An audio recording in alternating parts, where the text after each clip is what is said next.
केजरीवाल की निर्मम सरकार को उखाड़ फेंकने का यही समय है, सही समय है। वोटों की गिनती होगी तो मुझे विश्वास है हर तरफ कमल ही कमल खिला होगा। दीदी का सुपड़ा साफ हो जाएगा। ये वाले देखिए वो जो इलेक्शन जिसमें हो रहा वो हाल में देखिए बीजेपी के साथ अक्सर हाँ देखने लगता तो चिंता का सबब भी होता है। अगर ममता जी ने बंगाल को पोलराइज नहीं किया होता तो बीजेपी के लिए रास्ता नहीं।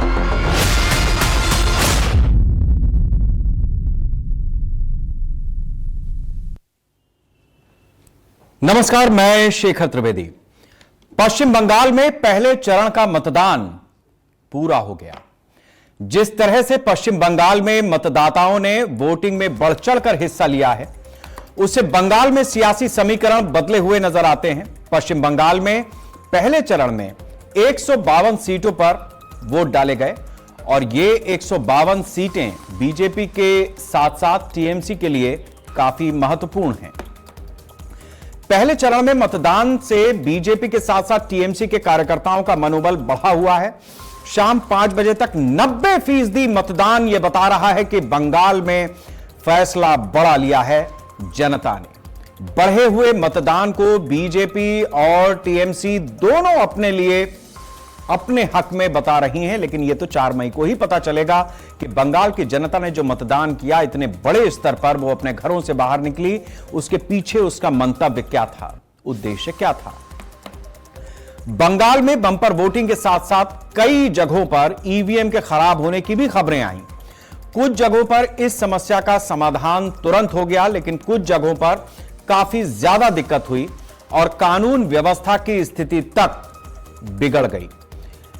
वीरभूम के बोधपुर में ईवीएम खराब होने के बाद लोगों ने पुलिस और सेंट्रल फोर्सेस पर पथराव कर दिया। इतना ही नहीं, पुलिस की गाड़ी में तोड़फोड़ भी की गई, जिसमें कई सुरक्षाकर्मी घायल हो गए। एक तरफ बंगाल में बम्पर वोटिंग हुई तो दूसरी तरफ मतदान के दौरान कई ऐसी तस्वीरें आईं जिसने सवाल भी खड़े किए। दक्षिण मिदनापुर के कुमारगंज सीट से बीजेपी के कैंडिडेट शुभेंदु सरकार पर हमला हुआ। वायरल वीडियो में शुभेंदु सरकार भागते हुए नजर आए। इसके बाद भीड़ ने शुभेंदु के साथ मारपीट भी की। नवंपुर में रहमत नगर में आसनसोल साउथ सीट से बीजेपी उम्मीदवार अग्निमित्रा पॉल की कार पर हमला हो गया। बंगाल में कई जगहों पर बीजेपी और टीएमसी के कार्यकर्ताओं की झड़प हुई है। सिलीगुड़ी में भी वोटिंग के दौरान बीजेपी और टीएमसी के कार्यकर्ताओं के बीच झड़प हुई। मालदा के एक बूथ पर ईवीएम खराब होने से हंगामा हो गया। लोगों ने चुनाव अधिकारी को घेर लिया और हंगामा करने लगे।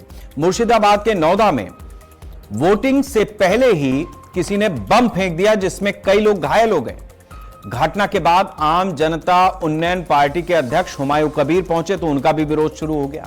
इस दौरान टीएमसी के कार्यकर्ताओं के साथ हुमायूं कबीर की झड़प हुई।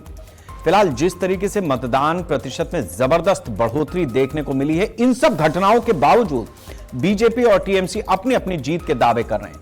पश्चिम बंगाल की सीएम ममता बनर्जी ने कहा कि विधानसभा चुनाव के पहले चरण में हुए मतदान से संकेत मिलता है कि तृणमूल कांग्रेस अभी जीत की स्थिति में आ चुकी है। ममता बनर्जी ने कहा कि मुझे किसी पद में कोई दिलचस्पी नहीं, मुझे कुर्सी नहीं चाहिए, मैं सिर्फ दिल्ली में बीजेपी सरकार का अंत चाहती। वहीं दूसरी तरफ प्रधानमंत्री नरेंद्र मोदी ने कहा कि बंगाल में पहले चरण में जो मतदान हुआ है वो बता रहा है कि बंगाल बदलाव के लिए वोट कर रहा है। अब बंगाल में दीदी जाने वाली है, बीजेपी पूर्ण बहुमत के साथ सरकार बनाने वाली है। अब सवाल यह है कि आखिर इसका सच क्या है। दावे तो बहुत सारे हैं। ये सारा वोट जो ईवीएम में बंद हुआ है, 4 मई को जब ईवीएम खुलेंगे नतीजे साफ हो जाएंगे। लेकिन जिस तरीके से पश्चिम बंगाल में एसआईआर की प्रक्रिया चली, बड़ी संख्या में लोगों के मतदान का जो मामला था उस पर चुनाव आयोग ने एक फैसला लिया। बहुत सारे लोग थे जिनको वोटर लिस्ट से हटाया गया। उसके बाद अब जब मतदान हुआ है तो 90%, 92% तक मतदान जिन जगहों पर हुआ है, जिस तरीके से 152 सीटों पर हुआ है, वो ये बता रहा है कि कोई भी अपना वोट ऐसा नहीं था जो न डालना चाहता। तो इस बढ़े हुए मतदान के पीछे आखिर दावों की और वादों की हकीकत क्या है, किस मुद्दे पर वोट डालेंगे, ये सारे विषय हम अपनी चर्चा में अगले 1 घंटे में उठाएंगे। लेकिन उससे पहले कुछ बयान। पहले चरण की वोटिंग में जिस तरह बंगाल की महिलाओं ने, बंगाल के युवाओं ने टीएमसी के खिलाफ मोर्चा खोल दिया है, वो आज पूरा देश देख रहा है। मेरी बात मानकर चलना, 5 तारीख को दीदी का सुपड़ा साफ हो जाएगा। भारतीय जनता पार्टी की पूर्ण बहुमत की सरकार बंगाल में बनने जा रही है। पूरा परिवर्तन के मांग मैं वोट डाल दिया और परिवर्तन होगा। परिवर्तन यहाँ हिंदू जो हमारी दीदी बहनें रो रहा है, जो इस बार परिवर्तन नहीं होगा तो बंगाल का सनातन खत्म हो गया। अगर ममता जी ने साफ सुथरी सरकार चलाई होती, अगर ममता जी ने बंगाल को पोलराइज नहीं किया होता, तो बीजेपी के लिए रास्ता नहीं खुलता। भाइयों और बहनों, कांग्रेस पार्टी बीजेपी से लड़ती है और बीजेपी जानती है कि कांग्रेस पार्टी ही बीजेपी को रोक सकती है। जो वोट का दिन 100 मीटर में टीएमसी का फ्लेक्स फाड़ दिया, हटा दिया, टीएमसी का बूथ नहीं करने दे रहा, बाइक चलाने नहीं दे रहा, वहां पे जहां पे बूथ में वोट हो रहा, ऊपर में बीजेपी का झंडा, नीचे में सीआरपीएफ ड्यूटी का, इसका मतलब क्या है? और इसी मुद्दे पर ज्यादा चर्चा के लिए हमारे साथ खास मेहमान मौजूद हैं। अक्षय विंज राजका हैं बीजेपी से, अताउल मुस्तफा हैं कांग्रेस से, राजू घोष हैं टीएमसी से। आप सभी का बहुत बहुत स्वागत है। मैं सबसे पहले आपसे जानना चाहूंगा, राजू घोष जी टीएमसी के आप प्रवक्ता हैं, जिस तरीके से आज बम्पर वोटिंग हुई है, टीएमसी इस वोटिंग को किस तरीके से देख रही है और क्या आपको उम्मीद लग रही है आज की वोटिंग के बाद?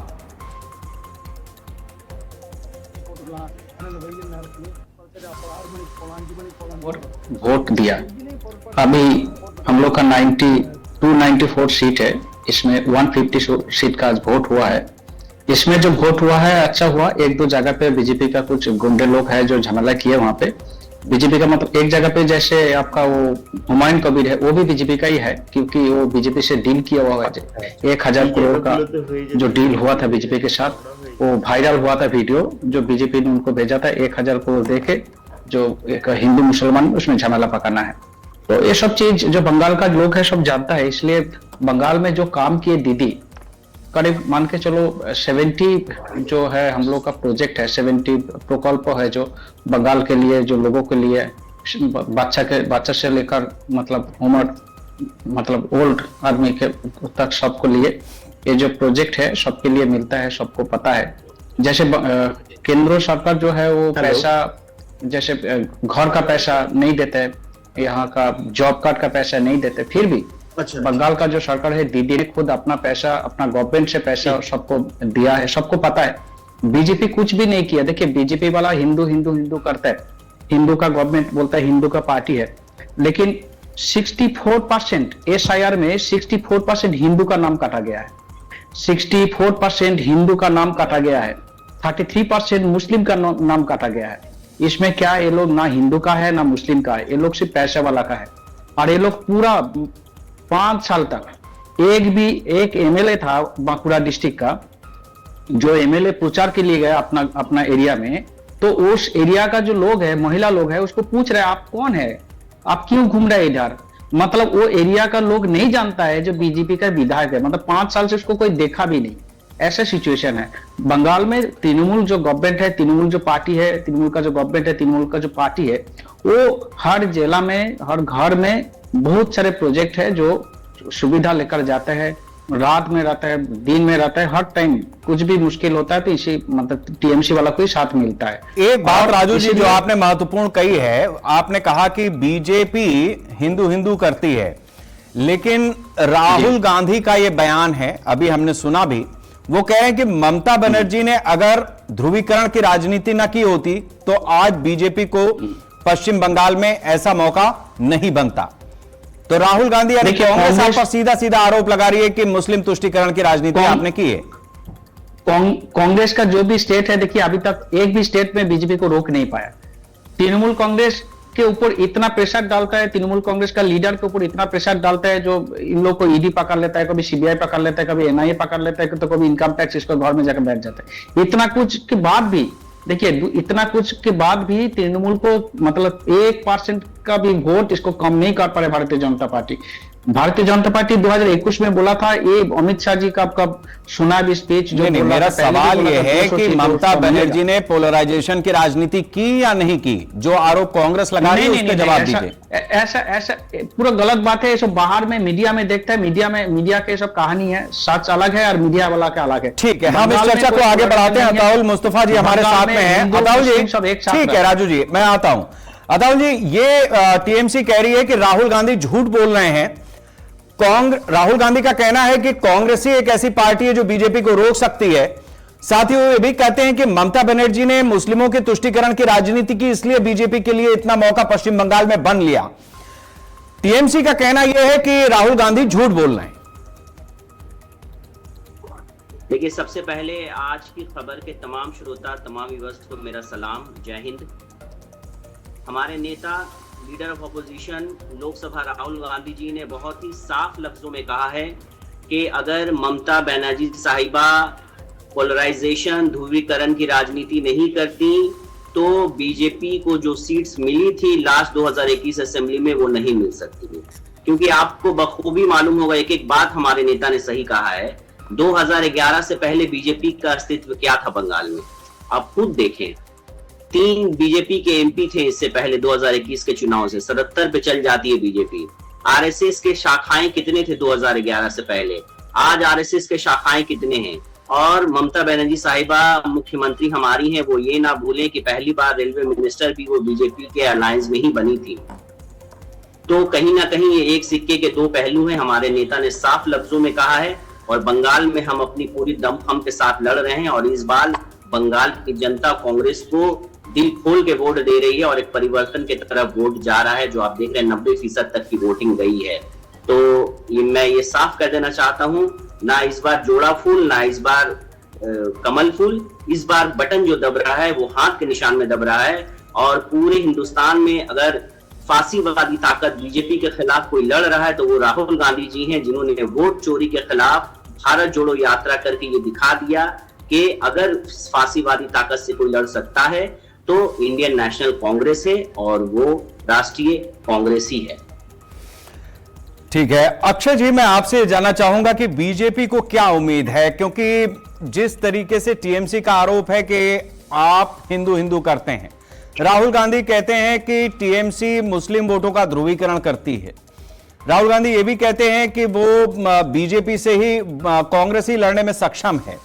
जिस तरीके से पश्चिम बंगाल में आज 90-92% तक मतदान हुआ है, इसके बाद क्या उम्मीद लग रही है आपको? क्या इन 152 सीटों पर आपको लगता है कि कमल का फूल खिलेगा? शेखर जी, सबसे पहले तो आज जो बम्पर वोटिंग हुई है उसके लिए मैं चुनाव आयोग को तहे दिल से धन्यवाद करता हूं कि उन्होंने भय मुक्त, गुंडागर्दी के परे इतनी बम्पर वोटिंग करवाई और सीआरपीएफ की मजबूत तैनाती की वजह से ये सारा कुछ हो सका। दूसरी बात जो आपने पूछा कि 152 सीटों पर जो मतदान हुआ उसके लिए बीजेपी का क्या स्टैंड है। बीजेपी अपनी जगह अपना होमवर्क भी पूरी अच्छी तरीके से करती है और फील्ड वर्क भी अच्छी तरीके से करती है और इसी वजह से वो हर राज्य में अपनी सरकार बना पाती है। इसी तरह से बंगाल में हमने अपनी पूरी ताकत झोंकी और हर संभव प्रयास किया अपनी बातों को पहुंचाने का और इसका नतीजा 4 मई को जरूर आपको दिखेगा। रही बात ये 152 सीट की, 152 सीट पे हमारी तरफ से 90% वोटिंग चुकी हुई है। हम लोग आशान्वित हैं कि हम लोग क्लीन स्वीप करेंगे और एक अच्छे सीट के साथ फर्स्ट फेज में हम लोग एक अच्छे सीटों की संख्या के साथ आगे सेकेंड फेज की तरफ जा रहे हैं। माननीय मोदी जी ने शुरू में ही ये चीज कहा था कि भय मुक्त बंगाल बनाना है और वो आप देख रहे हैं भय मुक्त हो रहा है, इसीलिए 90% की बम्पर वोटिंग हुई है। अदरवाइज जो यहाँ बंगाल का पहले का जो पास भूतकाल जो देखा गया है वो यही देखा गया है कि गुंडागर्दी, बोगस वोटिंग, धमका के और वोट प्रतिशत को कम करने की कोशिश करना, लेकिन ये इस बार चला नहीं है। आपको एक बात और जोड़ूंगा, 2011 में जब सीपीएम से टीएमसी में परिवर्तन हुआ था तो पिछले 20 सालों का सबसे हाईएस्ट वोटिंग हुआ था उस समय। उसी तरह इस बार परिवर्तन की लहर ऐसी चली है कि जिसमें टीएमसी से बीजेपी आ रही है और इसीलिए बम्पर वोटिंग यहाँ पर पब्लिक ने बाहर निकल के किया है, किसी से डरे बिना, भय मुक्त और नारी शक्ति को आगे बढ़ाने के लिए। आप देखिए महिलाओं की कितनी संख्या थी, हर जगह बूथ पर आप जब लाइनों को देखेंगे लंबी लंबी लाइनें थी। और आपको एक चीज और बता दूं, आज बंगाल में काफी तेज गर्मी थी, ह्यूमिडिटी थी, उसके बाद भी लोगों ने अपना मताधिकार यूज किया और बीजेपी को निश्चित इस 152 सीटों में अच्छी प्रतिशत के साथ हम अच्छे नंबर लाके और सेकेंड फेज में जाएंगे। ये भी मैं आपसे जानना चाहूंगा कि कुछ जगहों पर हिंसा हुई है, बम भी चले हैं, आपके एक कैंडिडेट पर हमला हुआ है, उनकी गाड़ी पर हमला हुआ है, तो ये आप सीआरपीएफ और केंद्रीय फोर्सेस के सहारे चुनाव लड़ रहे थे या फिर आपके जो एजेंडे हैं वो भी जनता तक पहुंचे हैं और उसके आधार पर वो आपको वोट करेंगे, ये भी लग रहा है? देखिए, सबसे पहली बात तो मैं आपको ये बताना चाहूंगा कि सीआरपीएफ की तैनाती वो इलेक्शन कमीशन तय करता है। इलेक्शन कमीशन समझता है कि उनको कितनी टुकड़ियां उतारनी है। दूसरी बात मैं बोलूंगा कि आपने आज दिन भर में एक भी खबर कहीं सुनी कि टीएमसी के किसी नेता को मारा गया, उनकी गाड़ी तोड़ी गई? कहीं नहीं सुनी होगी। आपने सिर्फ यही सुना होगा कि बीजेपी के एक प्रत्याशी को बुरी तरह से मारा गया, दौड़ा दौड़ा के मारा गया और उनकी सुरक्षा वहां पर नहीं हो पाई। अग्निमित्रा पॉल उनकी गाड़ी तोड़ दी गई। तो आप कई जगह पे ये देखेंगे कि बीजेपी के नेता को ही निशाना बनाते हैं। और कौन बनाते हैं? वो टीएमसी के गुंडे बनाते हैं।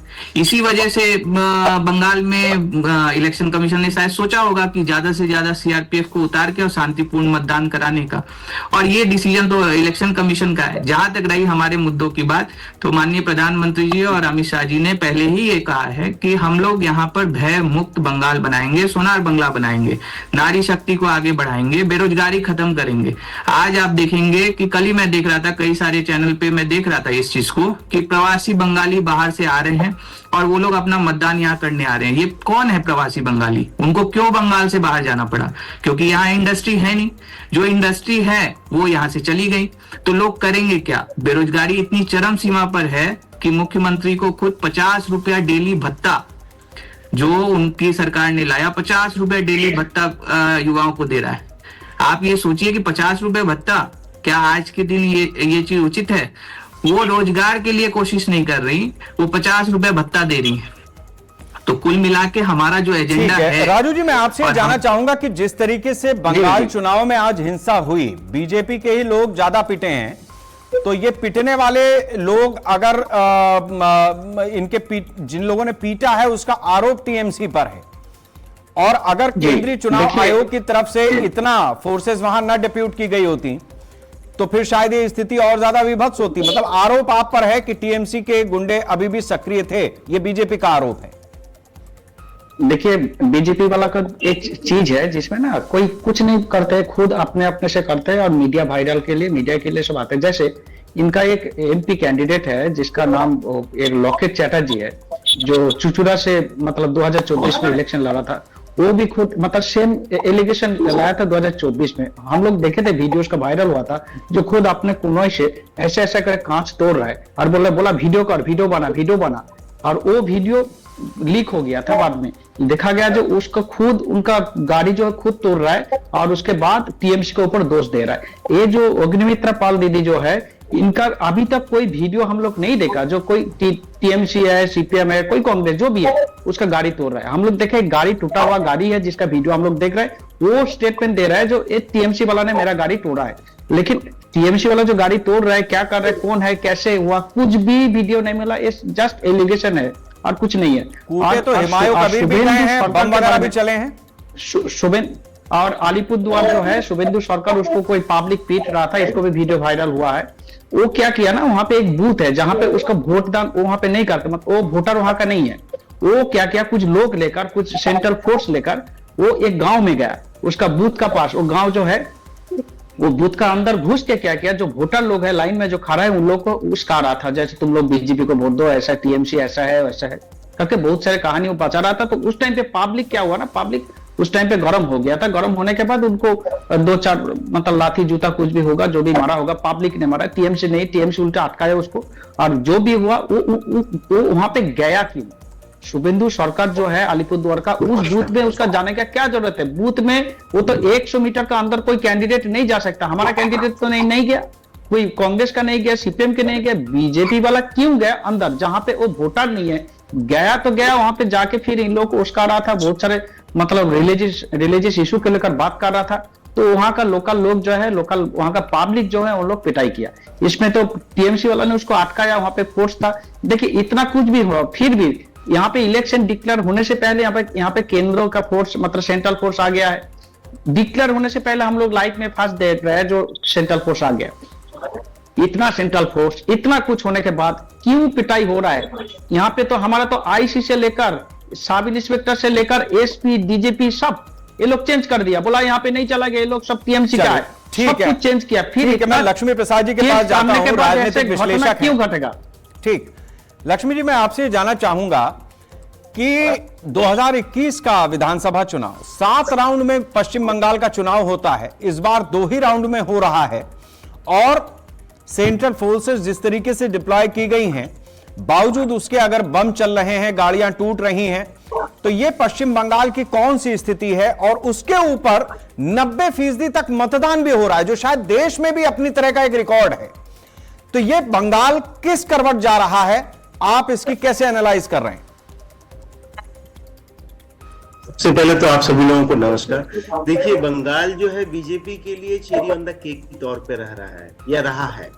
हमेशा से जो है ये माना जाता है कि बंगाल जो है अपने आइडियोलॉजिकल अंडरस्टैंडिंग की वजह से या फिर मान के चलिए जो उसका इंटेलेक्चुअल ट्रेडिशन है, तो पूरे भारत में जो है बंगाल को लेकर ये एक रिस्पेक्ट है और बीजेपी चाहती है कि उस रिस्पेक्ट को जो है कहीं ना कहीं इलेक्शंस के दौरान, इलेक्शंस में जीत कर जो है उसको प्राप्त करने की कोशिश करे।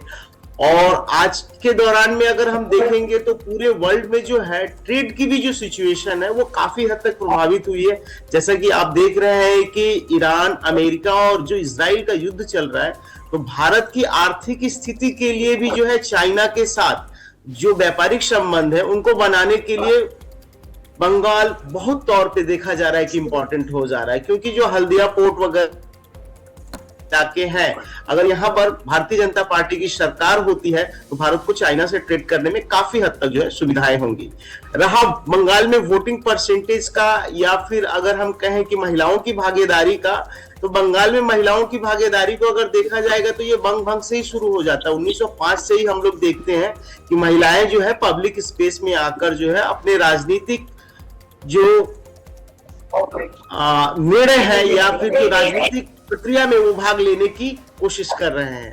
तो इस तरीके से हम देखेंगे कि अगर मान के चलिए इलेक्शंस में 2026 के इलेक्शंस में महिलाएं भाग ले रही हैं, तो कहीं ना कहीं ये भारतीय जनता पार्टी के लिए और टीएमसी दोनों के लिए ही एक सोचनीय प्रश्न है कि उनका वोट जो है किस दिशा में गया है। क्योंकि बंगाल का वोटर जो है इलेक्शन से पहले तक काफी हद तक कंफ्यूज रहा है या क्लियर नहीं रहा है कि कहां पे उन्हें वोट करना है। लेकिन हम लोग देख रहे हैं कि काफी परसेंटेज जो है वोटिंग हुई है, तो कहीं ना कहीं वोटर ने एक मन बनाया है, लेकिन वो मन किसके तरफ गया है, टीएमसी की तरफ गया है या फिर बीजेपी की तरफ गया है, यह कह पाना अभी बीजेपी के लिए भी मुश्किल होगा और टीएमसी के लिए भी मुश्किल होगा। ठीक है, फैजल खान जी भी हमारे साथ हैं, आम जनता उन्नयन पार्टी के प्रवक्ता हैं। हुमायूं कबीर की जो पार्टी है इस चुनाव में सबसे ज्यादा फोकस उसी ने बटोरा है। फैजल जी, आप आज के मतदान को किस तरीके से देख रहे हैं? 90% के आसपास वोट पड़ गया पश्चिम बंगाल में। क्या लग रहा है, कहां जा रही है आम जनता उन्नयन पार्टी?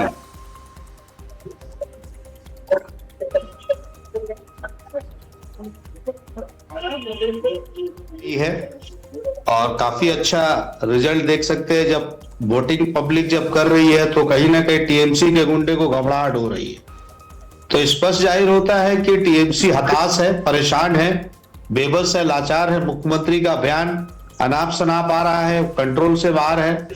15 साल राज करने के बाद कुछ तो करते नहीं है। 15 साल में से बीजेपी का होता है। तो ये बीजेपी टीएमसी एक है, ये दोनों नौटंकी कर रहे हैं। ये नौटंकी करके कहीं ना कहीं माइनॉरिटी का वोट को खींचना चाहते हैं और स्टिंग ऑपरेशन झूठा दिखा करके ये लोग गुमराह करने की जरूर कोशिश कर रहे थे। लेकिन हुमायूं कबीर साहब को मुर्शिदाबाद में बहुत अच्छा वोट पड़ा है और वन साइडेड वोट पड़ा है, इसीलिए इनकी बोखलाहट है जो हुमायूं कबीर के काफिला पर हमला कर रहा है, रोका जा रहा है, गुंडागर्दी किया जा रहा है।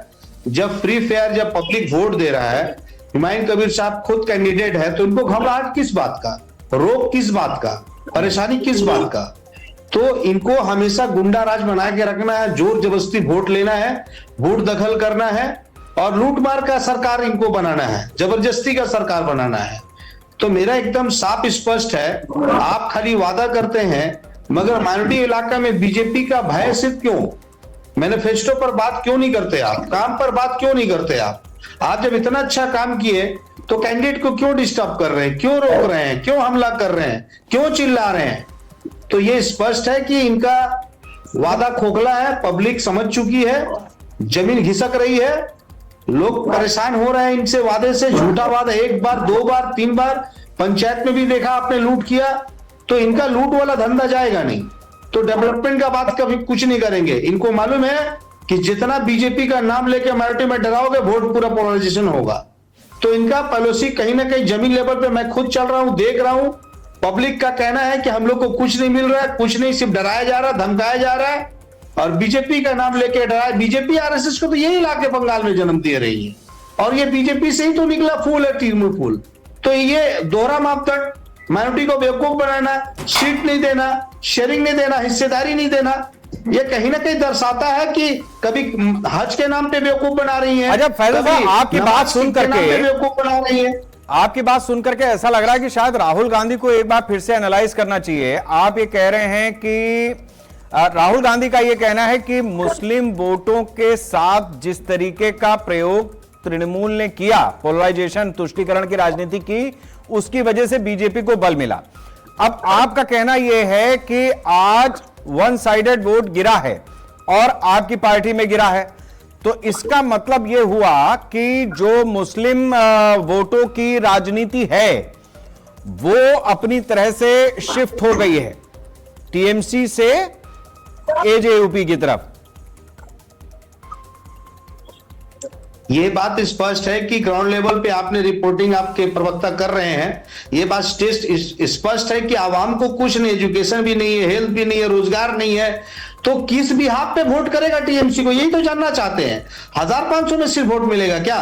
तो यही तो हम कहना चाहते हैं कि आपका डेवलपमेंट कहां है? उसमें फैजल साहब एक चीज और भी है, आपका हॉस्पिटल हेल्थ केयर कहां है? मैं आपकी पानी बात की समस्या है, लोगों को पानी नहीं मिल पा रहा है, लोगों को रोजगार नहीं मिल पा रहा है। बात से एक सवाल मेरे मन में आ रहा है, बीजेपी के नाम पे वोट होगा। आपकी ही बात से एक सवाल मेरे मन में आ रहा है। हुमायूं कबीर चर्चा में तब आए पश्चिम बंगाल की राजनीति में जब उन्होंने बाबरी मस्जिद के नाम से एक ढांचा बनाना शुरू किया। तो हुमायूं कबीर अगर जनता के लिए इतने मुतमईन थे तो वो कोई वाटर ट्रीटमेंट का प्लांट लगा लेते, पानी की बोतलों का प्लांट लगा लेते, कोई फैक्ट्री लगा लेते, कुछ करते। लेकिन उन्होंने चुनी तो मस्जिद चुनी और बाबरी के नाम, बाबर के नाम पे चुनी। तो आप मतलब इतने साफ सुथरे तो नहीं दिखते उस मामले में। मतलब वोट तो मुसलमानों का वोट लेने के लिए तरीका तो आपने भी वही ढूंढा ना, क्या फर्क है आप में? देखिए, इस बात का ध्यान रखना होगा कि हुमायूं कबीर साहब टीएमसी में विधायक थे और उनको रिमोट कंट्रोल में रखा गया था। सारे एमएलए को रिमोट कंट्रोल में रखा जाता है। दीदी का जब तक ऑर्डर नहीं गया कोई नहीं लेगा। वकफ का मामला जब तक दीदी का रिमोट में था बताया, डराया गया। कि वक्फ के ऊपर कोई आंदोलन करेगा तो दिल्ली जाकर के आंदोलन करो। ये सबसे बड़ा मुद्दा है आज के डेट में। वक्फ का मुद्दा सबसे बड़ा, जो जमीन खींच लिया जा रहा है, कुछ तो मिल नहीं रहा माइनॉरिटी को, मगर जमीन जो था वक्फ का वो भी छीन लिया जा रहा है। तो मोदी दीदी मिलके जो खेल कर रही है ना, ये कहीं ना कहीं माइनॉरिटी समझ रहा है और उसको जवाब आने वाला वक्त में रिजल्ट में भी आपको दिखेगा। तो उस हिसाब से अगर आपकी पार्टी जीतेगी तो हर जिले में बाबरी मस्जिद बन जाएगी, ऐसा लग रहा है। देखिए, ये तो हमारा अधिकार है, मस्जिद बनाना हाई कोर्ट का खुद ऑर्डर है, सुप्रीम कोर्ट खुद कह रहा दखल अंदाजी नहीं हुई, तो मेरा राइट है। हम मस्जिद बना सकते हैं, राम मंदिर आप बना सकते हैं, तो हम मस्जिद भी बना सकते हैं। यहाँ कोई रोक टोक थोड़ी है। राम मंदिर तो ठीक, इसका जवाब अब बीजेपी देती है, इसका जवाब अब बीजेपी से लेते हैं। अक्षय जी, होता है इलेक्शन मंदिर मस्जिद पे नहीं होगा। नहीं, आप क्या बात कर रहे हैं? अभी आप रोजगार पर होगा, एजुकेशन पर होगा, हेल्थ पर होगा। मुद्दत से भटकाने के लिए दीदी और मोदी जो मंदिर मस्जिद का राजनीति कर रही है, बंद करना होगा। दीदी और बीजेपी कहां? आपने बनाई ना मस्जिद, वो कहां बना रही हैं? भैया मस्जिद हमारा तो राइट, हम बना सकते हैं। तो मंदिर में उनका ठीक है, इसका जवाब अक्षय जी क्या कहेंगे आप? प्रॉब्लम नहीं है, ठीक है, तो मस्जिद से किसी को प्रॉब्लम नहीं होना चाहिए। आपके पास भी तो यही मुद्दा है ना कि जिस तरीके अगर हुमायूं कबीर आते, उनसे सवाल पूछे ना। अरे मैं जा तो रहा हूं, उनसे सवाल क्यों नहीं पूछते? आप जाने हुमायूं कबीर मस्जिद ही क्यों मुद्दा आएगा? मंदिर आप तो मुद्दा रोकिए तो मैं उनके पास जाऊं। दुर्गा मंदिर, ये सब तो मुद्दा है। वो मुद्दा है, लेकिन उस पर वोट कहां पड़ रहा है? जिस पे साहब जब दिलीप घोष को लेकर के जगन्नाथ मंदिर ओपनिंग करने जाती है तो दीदी मोदी एक ही जाते ना। बीजेपी टीएमसी एक साथ होते कि नहीं होते? या हुमायूं कबीर किसको बीजेपी को लेकर के या टीएमसी को लेकर मस्जिद स्टार्ट किया है? याद कीजिए ना। ठीक, मतलब हुमायूं कबीर की राजनीति मुसलमान परख है, मुस्लिम परख है, हिंदू से लेना देना है नहीं। आप यही कह रहे हैं ना? इसका मतलब तो यही हुआ। देखिए, हिंदू मुस्लिम सिख ईसाई डेवलपमेंट में सबका जरूरत पड़ेगा, एजुकेशन सबको जरूरत पड़ेगा, हर जिले में सबको जरूरत पड़ेगा। हाँ, ऐसा नहीं है। डेवलपमेंट अपनी जगह पे, लेकिन उसके बाद हर जिले में मस्जिद भी बनी। ठीक है अक्षय जी, आप बताइए, ये जब हुमायूं कबीर, ठीक है हो गया तो बुराई कहाँ है? अक्षय जी, जिस तरीके से हुमायूं कबीर की तरफ से ये ढांचा तैयार कराया जा रहा है, आपको ये जितना डेवलपमेंट के प्लान है वो आपके भी मैनिफेस्टो में है, लेकिन जो स्थिति है बंगाल की, उसमें इससे इतर मामला जा नहीं रहा है, सिर्फ और सिर्फ हिंदू मुसलमान दिखता है। देखिए शेखर जी, हुमायूं कबीर वो टीएमसी की बी टीम है, ये सबको पता है। और माननीय गृह मंत्री जी ने ये चीज शुरू में ही कही थी कि मस्जिद बनाना हक है, मंदिर कहीं पे भी बन सकता है, लेकिन बाबरी मस्जिद बंगाल की धरती पर नहीं बनेगा। ये उन्होंने ये चीज क्लियरली कही थी कि आप किसी की भी प्रार्थना कीजिए, आप कहीं पे भी अपना माथा टेकिए, इसमें कोई दिक्कत नहीं है, लेकिन बाबर के नाम पर बंगाल में मस्जिद नहीं बनेगी।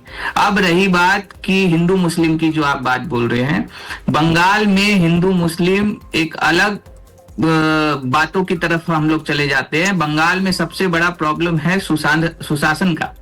आप 15 साल जो सरकार रही, जो महिला मुख्यमंत्री है, वो अपने वक्तव्य में ये चीज कहती है कि औरतों को 8 बजे के बाद नहीं निकलना चाहिए। ऐसे ऐसे भाषण आते हैं कि हिंदुओं के हाथ पैर काट के भागीरथी में बहा दिया जाएगा। ऐसे ऐसे भाषण आते हैं कि एक वर्ग है जिसको अगर मैं खुली छूट दे दूं तो वो 1 मिनट में आप सभी को उठा के फेंक देंगे। तो ये क्या बंगाल की धरती है या ये यहाँ पर कोई रण क्षेत्र है? यहाँ पर कभी भी इस तरह की राजनीति का कोई भी अंत नहीं होगा, कोई भी इस तरह की शुरुआत भी नहीं होगी जहां पर हिंदू मुस्लिम को एक साथ लड़ाया जाएगा और उसके बाद वोट मांगे जाएंगे। यहाँ पर मुद्दा लॉ एंड ऑर्डर का है, यहाँ पर मुद्दा बेरोजगारी का है, यहाँ पर मुद्दा नारी सशक्तिकरण का है और नारी की सेफ्टी का है। यहाँ पर ये मुद्दे हैं और हमारा रोड मैप उसी के लिए। जवाब लेता हूं राजू घोष जी से। राजू जी, 2 चीजें हैं, आप अपनी बात रखिएगा, लेकिन 2 बड़ी चीजें हैं यहाँ पर। एक तो हुमायूं कबीर की पार्टी की तरफ से फैजल खान ये कह रहे हैं कि दीदी मंदिर बनवा देती हैं, मंदिर बनवाती हैं और मस्जिदों की तरफ उनका ध्यान नहीं, वक्फ का मामला बड़ा गंभीर था। और दूसरी तरफ बीजेपी ये आरोप लगाती है कि चाहे वो लॉ एंड ऑर्डर का विषय हो, रोजगार का विषय हो, टीएमसी ने कुछ किया नहीं। मुसलमानों के साथ में ये मैं जानना चाहूंगा कि 15 साल से दीदी कुछ तो मुसलमानों का स्तर उठना चाहिए था ना। फिर ये अभी वो मतलब हर चुनाव में, हर जिले में, हर मुस्लिम लीडर, हर पार्टी यही कहती है कि मुस्लिम दबा कुचला है, ऐसा है तो वैसा है। मैं ये नहीं जान पा रहा हूं कि हर पार्टी पश्चिम बंगाल में, आपकी पार्टी 15 साल से विकास के काम तो कर ही रही होगी आपके हिसाब से, तो ये कहां छूट रहे थे? और वोट भी इन्हीं का चाहिए होता है। देखिए, दीदी ने मुस्लिम के लिए जितना किया है, हिंदू के लिए उतना ही किए, सिख के लिए उतना ही किया, क्रिश्चियन के लिए उतना ही किए। ऐसा नहीं है जो फिक्स्ड एक कम्युनिटी मुस्लिम के लिए करता है, हिंदू के लिए नहीं करता, हर जगह पे करता है। जैसे जगन्नाथ मंदिर जो है हिंदू के लिए है, जैसे ब्राह्मण भाता है हिंदू पुरोहित के लिए है, उनके लिए किए, और इमाम भाता भी किए, मतलब हिंदू मुस्लिम सबके लिए किया है, माइनॉरिटी भी मतलब भाता किए, बहुत सारी चीजें। जैसे हिंदू मुस्लिम अलग करके हमारा दीदी कुछ नहीं करते, जो सबके लिए समान होता है। ये जो राजनीति जो लोग कर रहे हैं हिंदू मुसलमान बना के, ये हुमायूं कबीर साहब जो है बहुत बड़ा साहब है। देखिए कैसे जो लोग बोलता है जो बाबरी मस्जिद को तोड़ना है, कौन बोलता है? बीजेपी। बाबरी मस्जिद को तोड़ के जो राम मंदिर बनाया है, उसी का पार्टी में 2019 में एक कैंडिडेट था। 2019 में भारतीय जनता पार्टी का कैंडिडेट था जो बाबरी मस्जिद तोड़ने वाला है, और 2026 में वही हुमायूं कबीर जो है वो बोल रहे हैं हम बाबरी मस्जिद बनाएंगे, और बनाएंगे कब? जब हमको 90 सीट मिलेगा, 90 सीट मिलने के बाद ही हम ये बाबरी मस्जिद बनाएंगे। मतलब क्या है उसका? बाबरी मस्जिद एक चीज है जिसको सामने रखा है, लॉलीपॉप है। लॉलीपॉप दिखा के माइनॉरिटी को उल्लू बनाना चाह रहा था, लेकिन माइनॉरिटी समाज इसको पकड़ लिया। इसलिए अभी मेरे हिसाब से जो जितना भी इसको कैंडिडेट है, आप लोगों के पास भी खबर होगा, मैक्सिमम जो कैंडिडेट है सब विड्रॉ कर लिया। जो हमको हुमायूं कबीर का पार्टी से चुनाव नहीं लड़ना है, विड्रॉ कर लिया, क्योंकि इनका असल जो चीज है सब लोग पकड़ लिया, सब लोग जान गया। बीजेपी से पैसा लेकर ये ऐसे वोट कटुआ का काम करता है बंगाल में। और दीदी का जो विकास का बात कर रहे हैं, तो आपको गांव में आपका रिपोर्टर है, आपको पता चल जाएगा, कोई भी एक गांव दिखाइए जहां पे मतलब पक्का रास्ता नहीं हुआ। जिस एक घर देखिए जहां पे अभी बिजली नहीं गया, एक घर दिखाइए जहां पे अभी कोई हमारा गवर्नमेंट का स्कीम नहीं पहुंचा। हर जगह पे मतलब पूरा बंगाल में हर घर में दीदी का जो विकास है ये दिखाई देते हैं। नहीं, तो लेकिन ये इन लोग जो प्रवासी बंगालियों की बात हो रही है, इसलिए ये लोग ऐसा करते हैं। जो प्रवासी बंगालियों की बात हो रही है वो क्यों हो रही है? इंडस्ट्री कितनी लगी है पिछले 15 साल में? इसमें आता हूं। देखिए बंगाल में जो रिपोर्ट है, रिपोर्ट आप देखिएगा तो पूरा आपको देखिए मतलब लेफ्ट राइट दोनों साइड आपको देखना है। बंगाल में डबल इंजन सरकार का जो स्टेट है, वहां से हमारा बंगाल में 1 करोड़ 40 लाख लोग बंगाल में काम के साथ बिजनेस के साथ जुड़ा हुआ है। जैसे मणिपुर, आसाम, त्रिपुरा, मेघालय, आपका उड़ीसा, बिहार, झारखंड, हर स्टेट से आते हैं जो बंगाल में आईटी सेक्टर में बिजनेस में। बहुत सारे नॉन बेंगोली लोग जो है वो लोग बंगाल में रहते हैं, क्योंकि बंगाल में बिजनेस है, बंगाल में इनकम है, मतलब इसमें रोजगार है, इसीलिए बंगाल में आते हैं। देखिए एक झालमुड़ी का कॉन्सेप्ट है, अभी प्रधानमंत्री जी ने किसी से झालमुड़ी खाया है, आपको सबको पता है, बीजेपी वाला को तो खास करके ज्यादा पता है। जो झालमुड़ी बेच रहा था ना वो भी बिहार का है, मतलब बिहार वाला आके बंगाल में झालमुड़ी बेच रहा है, और गुजराती वाला आके वो बिहार वाला से झालमुड़ी बंगाल में खा रहे। बंगाल का मुड़ी है, बंगाल का झाल है, बेच रहा है बिहार वाला, सारे गुजराती वाला। मतलब क्या, बंगाल में सब कुछ है, इसलिए बंगाल में सब आ रहे हैं। और हमारा बंगाल तो बाहर जा रहा है, आप बिहार बटोर रहे हो, मणिपुर बटोर रहे हो, लेकिन बंगाली नहीं आ रहा ना। बंगाली बाहर जा रहा है। 5 सेकंड, हाँ वही उसी में आ रहा है। 22 लाख लोग हमारा बंगाल का जो लेबर लोग है जहां पे काम करने के लिए 22 लाख, ओनली 22 लाख लोग जो बाहर में जाते हैं। कौन लोग जाते हैं? जो काठ, जो लकड़ी का काम करते हैं, वो कहां पे होता है? जैसे जो स्टेट पे लकड़ी का ज्यादा जरूरत होता है उसमें जाते हैं। जो राजमिस्त्री का काम करते हैं, जहां पे राजमिस्त्री का ज्यादा मुजरी मिलते हैं वहां पे जाते हैं। जो सोना का काम करते हैं, जो गोल्ड का काम करते हैं, वो जयपुर में जाता है, मध्य प्रदेश में जाता है। ऐसे जो आईटी सेक्टर में है वो ज्यादा सैलरी मिलता है आपका, उसमें आपका साउथ इंडियन में चला जाता है। आप चीज है जो ये भी 22 लाख है, लेकिन हमारा हो गया 1 करोड़ 40 लाख लोग हैं। अताउल जी मैं आपसे जानना चाहूंगा, ठीक है अताउल मुस्तफा जी, एक बड़ी चीज है यहां पर हम ये देख रहे हैं कि मुस्लिम वोटों को लेकर के सभी लोग अपनी अपनी तरह से अपनी अपनी बात को रख रहे हैं। 50-60 साल कांग्रेस का देश पर राज रहा, उसके अलावा अभी भी अलग अलग स्टेट्स में कांग्रेस शासित हैं, वो राज्य हैं, लेकिन मुसलमानों को लेकर के आखिर इतनी राजनीति क्यों होती है? जहां कांग्रेस की सरकारें हैं वहां पर तो यह विषय खत्म हो जाना चाहिए था कि मुसलमानों का डेवलपमेंट नहीं हो पाया बाकी समाज के साथ में। यह हर बार वही रोना होता है कि वो साहब पिछड़े हैं, पढ़े लिखे नहीं हैं, उनके साथ में गरीबी है, उनके साथ में विकास नहीं पहुंच रहा, वगैरह वगैरह। फिर मतलब कांग्रेस से भी ये सवाल तो बहुत जायज है। लंबे समय तक देश में आपका शासन रहा, राज्यों में तो है ही है, अभी भी है। देखिए, बहुत अच्छी बात कही है आपने। कांग्रेस का शासन रहा है आजादी के बाद बहुत लंबे समय तक, और आपको ये याद रखना होगा कि देश के राष्ट्रपति डॉक्टर एपीजे अब्दुल कलाम साहब बने थे, उसमें भी कांग्रेस का योगदान था। देश के उपराष्ट्रपति हमीद अंसारी साहब बने थे, इसमें भी कांग्रेस का योगदान था। बिहार के जो चीफ मिनिस्टर मुसलमान थे, उसमें भी कांग्रेस का योगदान था। तो जब आजादी के बाद जो देश सुई तक नहीं बनाता था, वो हवाई जहाज तक का सफर किया है। IIT, IIM, जितने बड़े बड़े इंस्टीट्यूट हैं, वो सब कांग्रेस की देन है। अब बात आ रही है मुस्लिम तुष्टीकरण की, जो राहुल गांधी जी ने जिसपे निशानदेही की है। बंगाल में एक ट्रेंड रहा है, जिस वक्त माइनॉरिटी जिस सरकार की तरफ झुक जाती है, पार्टी की तरफ, उसका सरकार बनता है बंगाल में। वो चाहे 1967 तक बंगाल में कांग्रेस की सरकार रही है, उसके बाद मुसलमानों का एक बहुत बड़ा हिस्सा CPM की तरफ झुकाव जब होता है तो 34 साल तक आप देखते हैं CPM की सरकार रहती है। उसके बाद माइनॉरिटी का एक बहुत बड़ा हिस्सा फिर शिफ्ट करता है और TMC के जानिब चला जाता है। तो 15 साल आज होने को आ गए हैं, TMC की सरकार है। और बंगाल में आप जो कह रहे हैं, मैं एक बार फिर से कहना चाहूंगा कि दीदी जब आई थी तो कह रही थी कि सच्चर कमेटी की रिपोर्ट को लागू करूंगी और मुसलमान जो पिछड़े हैं, जो बैकवर्ड हैं, उनके लिए एजुकेशन, हेल्थ और रोजगार से उन लोगों को जोड़ा जाएगा। पर जब वो सरकार में आती है कांग्रेस के सहायता से, अलायंस से, कांग्रेस के सपोर्ट से, तो आप देखते हैं कि सच्चर कमेटी को रिपोर्ट को जो है डस्टबिन में डाल दिया जाता है। उन्होंने कहा था कि जब 10,000 मदरसा को रिकॉग्नाइज करेंगे, 10,000 मदरसा तो छोड़ दीजिए, 1000 मदरसा भी रिकॉग्नाइज नहीं होते हैं, तब ये लगता है कि मुसलमान कहीं ना कहीं ठगा महसूस करता है अपने आप को। वक्फ की बात आती है तो वक्फ के कानून को लागू करने में जो है बोलती हैं कि यहाँ पे लागू नहीं होगा, पर अल्टीमेटली आप देखते हैं ट्राइब्यूनल में जाने के बाद 6 महीने एक्सटेंड करके फिर उम्मीद पोर्टल में सबको लाया जाता है। तो मुसलमानों के लिए उर्दू दूसरी जबान कहने की बात कही थी, ऑफिशियल लैंग्वेज अमेंडमेंट एक्ट पास किया गया, पर जमीन पे उसकी हकीकत क्या है? आज भी उर्दू को उसका मर्यादा, उसका जगह नहीं मिला। कुछ साल पहले आपने देखा WBCS एग्जाम से उर्दू, हिंदी, संथाली को रिमूव किया गया, बहुत बड़ा आंदोलन हुआ, उसके बाद फिर से इसको रिइंस्टेट किया गया है। तो आप देखिए, ना ही दीदी मुसलमानों का वोट तो ली, पर मुसलमानों के प्रति काम नहीं किया। और हमारे बीजेपी के जो प्रवक्ता कह रहे थे कि बंगाल को सोनार बांग्ला बनाना है, मैं उन्हें कहना चाहूंगा कि आपने समृद्ध मध्य प्रदेश बना दिया क्या?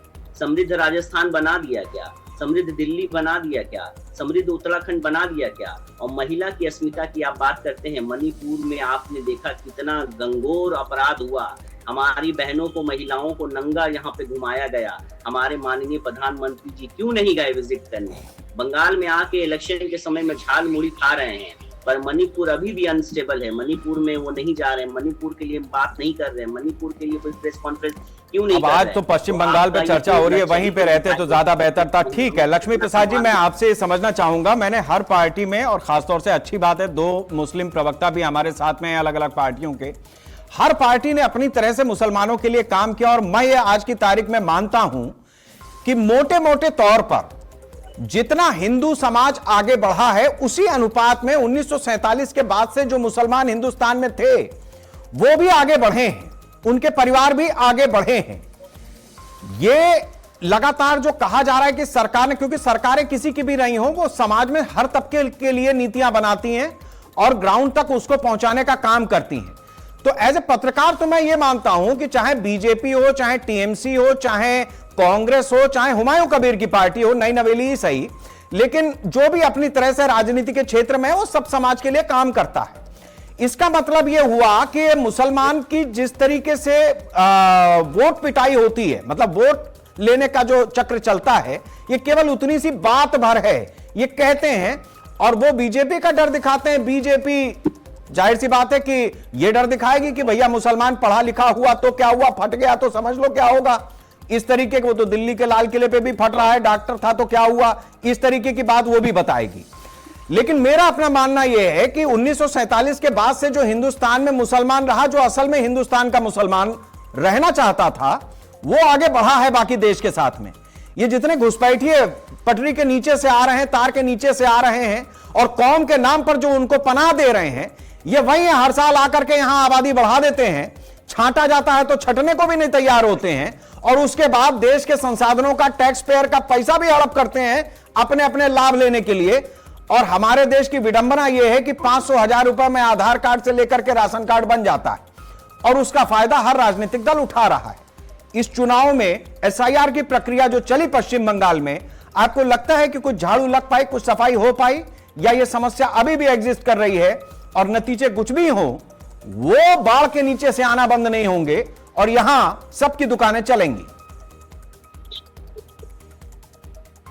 सबसे पहले तो जो इस बार के इलेक्शंस में हम लोग देख रहे हैं कि जो वोटिंग है अराउंड काफी उत्साहित वोटिंग हम लोगों को देखने को मिल रही है। तो इस बार आप देखिए कि 3.60 करोड़ जो है वोटर थे, 3.6, उसमें से अगर हम लोग उसका परसेंटेज निकाले तो नियर अबाउट जो है 2,80,90 लाख लोगों ने वोट दिया है।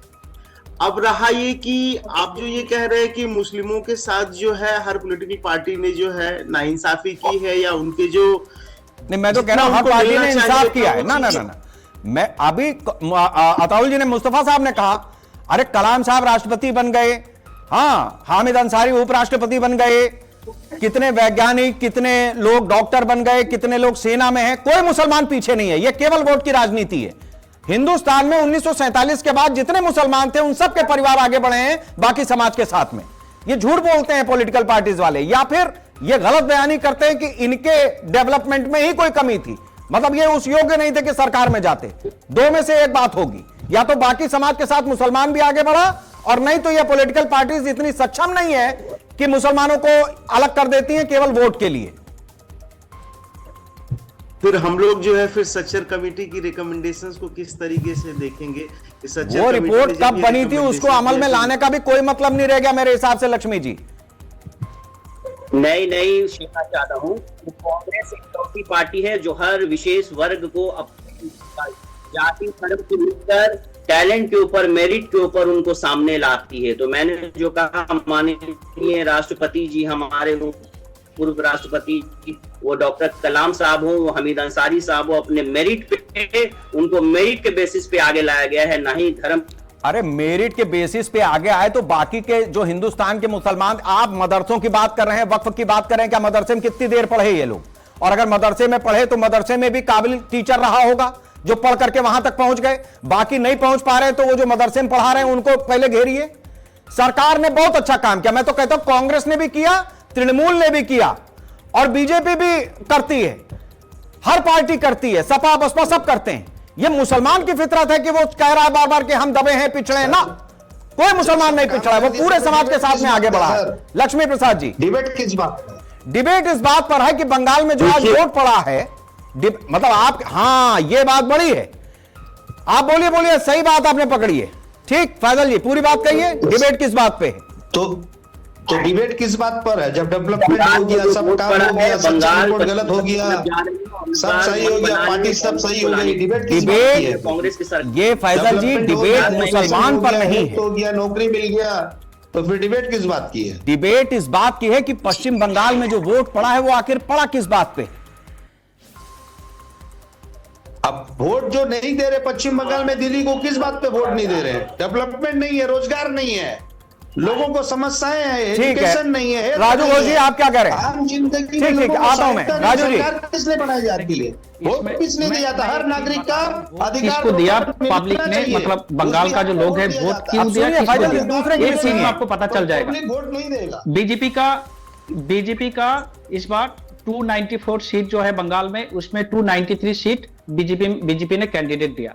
उसमें जो चुनाव आयोग में जो एफिडेविट किया, जो कैंडिडेट लोग, सारे पार्टी का कैंडिडेट जो लोग जो है, वो एफिडेविट में बताया बीजेपी का 293 कैंडिडेट का अंदर 208 कैंडिडेट के ऊपर मतलब 190-60 क्रिमिनल केसेस है। क्रिमिनल मतलब चोरी, डकाती, छिनताई, गांजा, ये आपका ड्रग, बहुत सारे रेप, ये ऐसे इल्जाम है।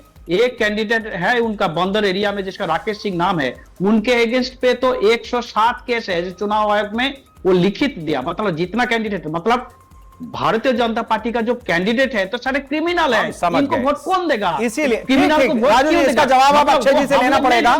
फैजल जी आप समझ रहे हैं ना कि मामला कैसे घूमता है? कैंडिडेट है, फैजल जी को भी जवाब मिल रहा है, ठीक है, आप समझिए इस चीज को। फैजल जी आप पढ़े लिखे इंसान हैं ठीक है, आपकी राजनीतिक व्यवस्था हो सकती है, लेकिन इस बात को समझिए, जो बात मैंने कही है यह मामूली नहीं है। केवल मुसलमान को ये दिखा करके इतना वोट मत लीजिए, ये गलत बात है इस देश के अंदर। अक्षय जी, आपके अब कैंडिडेट्स पर बात आ गई है। अभी तक जो मामला हिंदू मुसलमान और रोजगार से चला था वो अब व्यक्तिगत होता गया और अब आपके कैंडिडेट्स के क्रिमिनल रिकॉर्ड पर चला गया। आप अपनी बात रख दें। जी, मैं इस पे बोलना चाहूंगा कि अभी राजू जी जिन कैंडिडेट की बात कर रहे थे, राकेश सिंह जी पोर्ट एरिया से, आपको ये बता दूं कि 1-2 दिन पहले ही उनका कुछ मिचिल यहाँ पर जिस यात्रा जो निकली थी, तो उसमें उनको बुरी तरीके से मारा गया था। और टीएमसी के कार्यकर्ता पर यह आरोप है कि उन्होंने बुरी तरह से उनको भी मारा और उनकी जो बेटी है, जो महिला है, उनको भी बुरी तरीके से मारा गया और पुलिस ने भी लाठीचार्ज किया।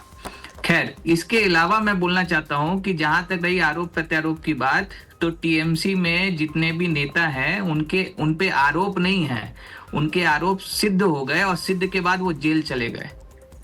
तो क्या दीदी को ये पता नहीं है कि वो क्या कर रहे हैं?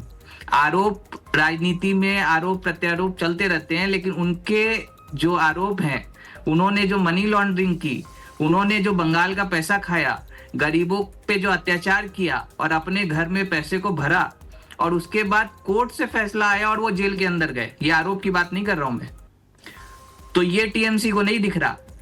तो ये कैंडिडेट वाली बात जो ये बोल रहे हैं वो तो आपको 4 मई को पता चल जाएगा, जैसे कि हमारे प्रधानमंत्री जी ने बोला है कि बम्पर जीत हमारी होगी और उसके बाद हम एक साफ सुथरा सुशासन देंगे और जिसको देख के बंगाल के लोगों को गर्व होगा कि उन्होंने भाजपा को वोट दिया और उनका डिसीजन एकदम सही था।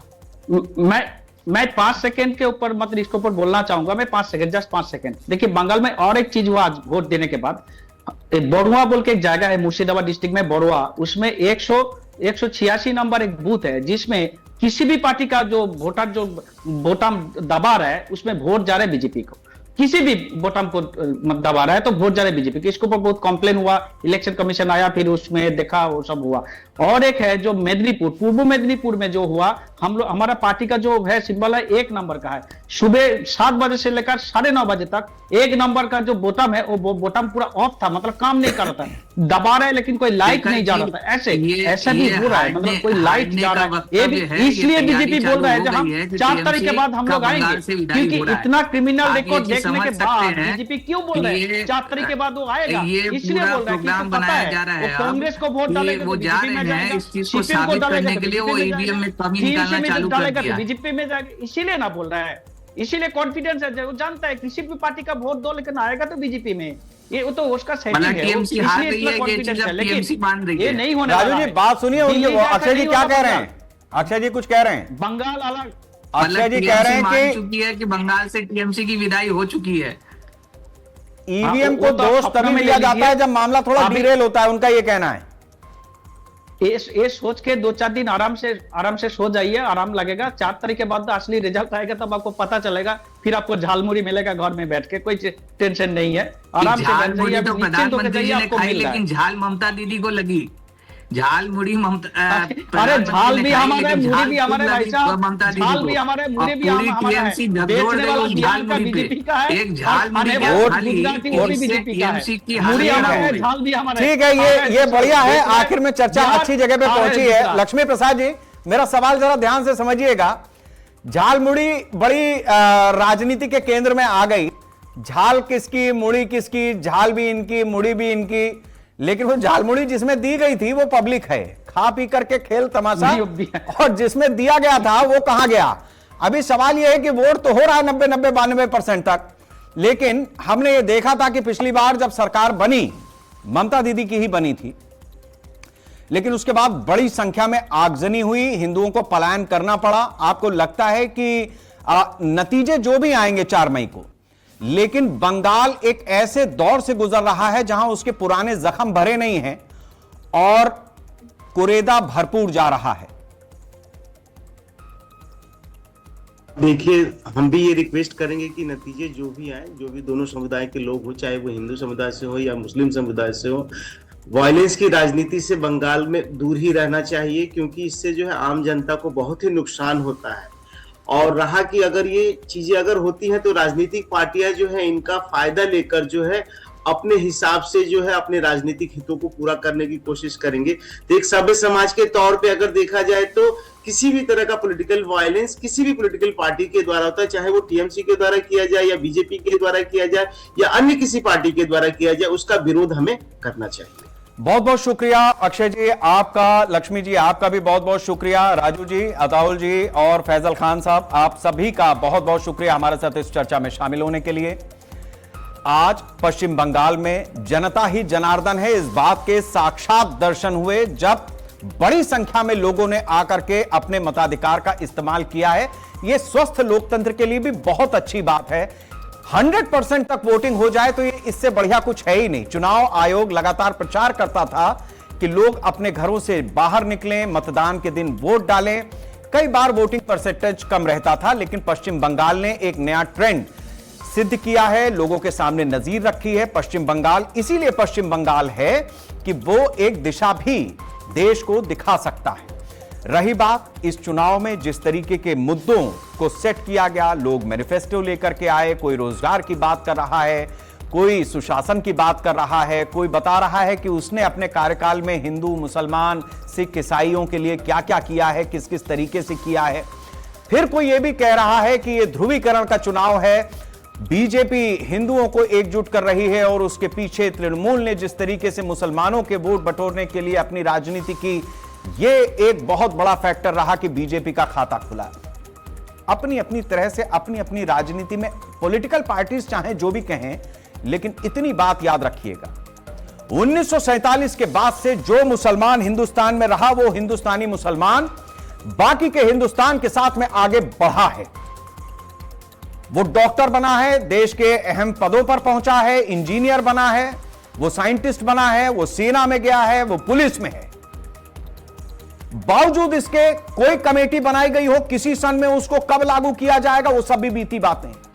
आज की तारीख में यह मानना पड़ेगा कि मुसलमान इस देश के साथ में कदम ताल करता रहा है, वो भी उतना आगे बढ़ा है जितना बाकी का हिंदू समाज या कोई और समाज बढ़ा है। और जो मुसलमान पिछड़ा हुआ है वो इस देश का है नहीं, वो या तो घुसपैठ करके आया है, और बाकी का मुसलमान जो कौम के नाम पर अपने वोट को बटोरने की कोशिश करता है या पॉलिटिकल पार्टीज कौम के नाम पर यह वोट बटोरने की जो परंपरा है वो इस देश को ले डूबी। एसआईआर की प्रक्रिया चालू होने के बाद पश्चिम बंगाल में यह बात बहुत गंभीरता से देखी गई कि बहुत सारे ऐसे लोग जो बांग्लादेश और म्यांमार से घुसे थे वापस भागे हैं, बॉर्डर छोड़ करके भागे हैं, बॉर्डर से निकल करके भागे। जो बच गए उनमें भी बहुत सारे लोग संदिग्ध हैं, उनके वोटर लिस्ट में नाम नहीं आए। जिन्होंने वोटर लिस्ट में अपना नाम पाया उसमें 90-95% तक गए और वोट दिया। यह है भारत का लोकतंत्र और लोकतंत्र का उत्सव। नमस्कार। बंगाल की निर्मम सरकार को उखाड़ फेंकने का यही समय है, सही समय है। वोटों की गिनती होगी तो मुझे विश्वास है हर तरफ कमल ही कमल खिला होगा। दीदी का सुपड़ा साफ हो जाएगा। ये वाला देखिए, वो जो इलेक्शन जिसमें हो रहा है वो हाल में देखिए बीजेपी के झंडा अक्सर हाँ देखने लगता तो चिंता का सबब भी होता है। अगर ममता जी ने बंगाल को पोलराइज नहीं किया होता तो बीजेपी के लिए रास्ता नहीं।